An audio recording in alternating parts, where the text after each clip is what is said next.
Hi, I'm Celeste, and this is 10 Minutes of History from the Balboa Island Museum.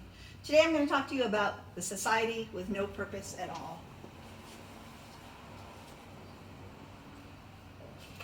So Virgil Parch and Dick Shaw were local cartoonists. They met at Disney doing short cartoons. They said that was all they had the attention span to do, so that was their specialty at Disney. They both ended up living in Corona del Mar, and Parch ended up being drawing the Big George syndicated cartoon, and Dick Shaw was the creator of Mr. Magoo. So on election day in 1948, they were hanging around the polls and the Village Inn with their buddy, the owner, Pinky Scott, and the bar is closed because it's election day. But Pinky says, hey, if you guys come in quietly and we'll go upstairs so I can serve you a drink. So that's what they did. They went up there and they kind of hung out until the polls closed. While they were there, and as you know, during this social isolation, when you're bored, people have been getting very creative with their videos and their talents are coming out. Well, these guys were bored. They say it didn't take them long to do their weekly cartoon, and so they had a lot of free time on their hands, and they really just like to have fun. So as they're sitting up in the bar at the Village Inn, upstairs, they decided to create this society called the Balboa Island Sculling and Punting Society. Now, they picked that name because they were making fun of the local yacht clubs who they thought were very stuffy, and so that was the stuffiest name they could think of. They grabbed a menu, and on the back of that menu, they wrote out the charter, the rules, and some of the people that they thought would like to join. They were going to limit their membership to 10, but that couldn't happen because there were way too many people that wanted to join. So one of the biggest things about their club revolved around drinking. Parch said that the first membership was equally divided between bums and wealthy guys, and that they had three things in common: golf, boating, and drinking. But since and his quote is, most of them didn't golf, they didn't really like boating, so that really just left one thing that they had in common, which was the drinking. One of the members was such a great drinker that he lived on Park Avenue, a little bit far down from the Village Inn, and his wife had one of the other members come and remodel the front of their house to look like the Village Inn. And that way, she thought that perhaps sometimes her husband would accidentally come home thinking he was in the bar.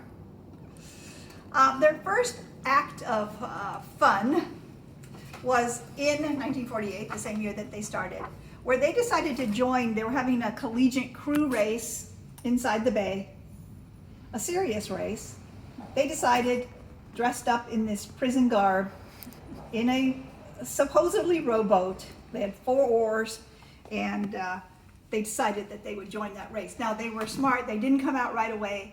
They waited till the race had started, and then they came blazing out with an engine on the back of their rowboat and ran right through the race. Now, I will say the coaches were not happy because they caused a wake that some of the coaches said caused their team to lose. So, but that was the initiation of their club, basically.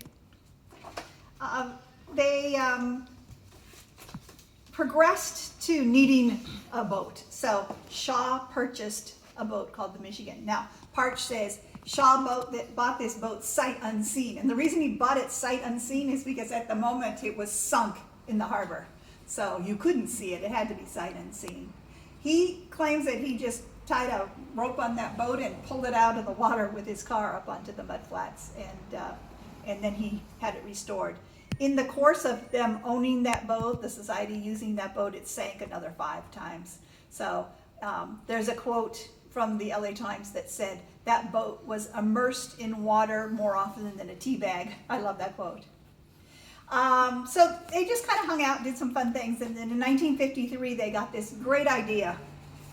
This was going to be their biggest thing they were going to do, and they decided to take a cabin cruiser to Las Vegas, just because of the absurdity of how that sounded.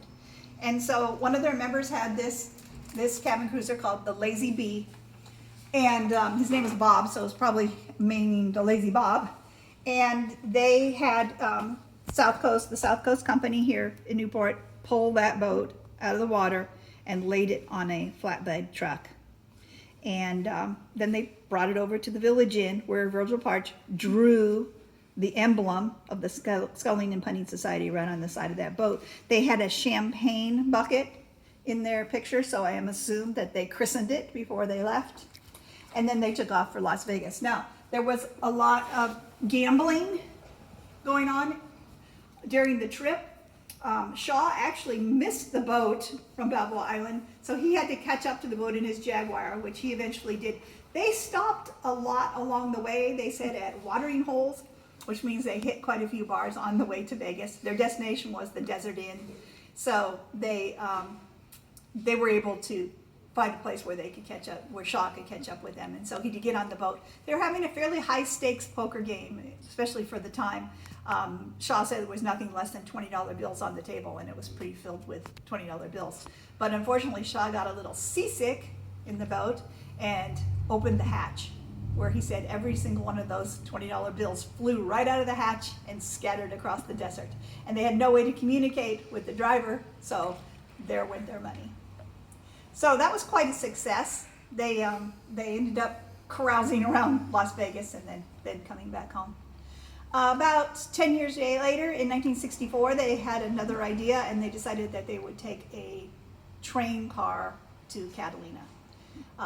This was quite an accomplishment, because they rented a Santa Fe Pullman car, had to get a barge to put it on, and had to get a tug to tow it, which they did.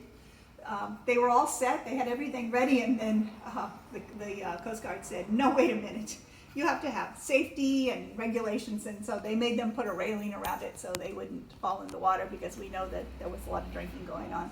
Anyway, they did that. It took them 4 hours and 27 minutes. They got to Catalina. They were all dressed in white pants, blue blazers, straw sailing hats, and their blazers had their patch proudly on it. When they got into Avalon, they tied the boat up to a large concrete buoy. They jumped out of the boat, and swimmers in Avalon came out to greet them. I thought that was cute too, with empty glasses as a symbol. They jumped off, and they had a golden spike, which they drove into the sand between the piers, and so that was all fun. They sold tickets. They sold 1,000 tickets for $1 each. Only 70 people were on the train, but the money was all given to the Boy Scouts, to the sea base, to support their program.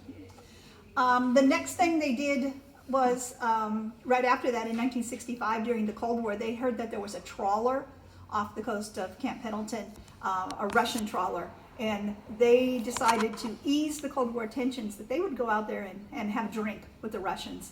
And on their way out there in the Michigan, the Coast Guard got wind of it and turned them back around and said, no, this is not a good idea, you can't do this. So what they did was they got 2 of their members who had a connection up with the Air Museum at the Movie Land Wax Museum, and they had 2 World War I planes go out and buzz that trawler.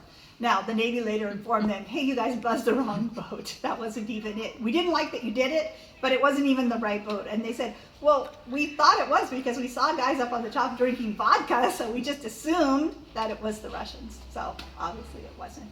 A couple other things happened. In 1973, they decided to celebrate the bicentennial of the Boston Tea Party, and along with the Sea Scouts, Boy Scouts in our base, they did a reenactment of the Boston Tea Party on the Argus, the Boy Scouts boat, right in front of the pavilion, where the members of the Sculling and Punting Society actually were in the pavilion because the Sea Scouts, boys and girls, decided to kind of take over the whole reenactment, and so they just basically paid for it and watched it happen. And then there was also money raised for the Sea Scouts again for that. They had a grand idea in 1985 that they were going to take a bus to Hawaii, and they actually got the Flying Tigers to agree to it. There's letters in our archives that they wrote to the governor of Hawaii asking for help to find a senior home to give the bus to once they got to it as a charitable donation.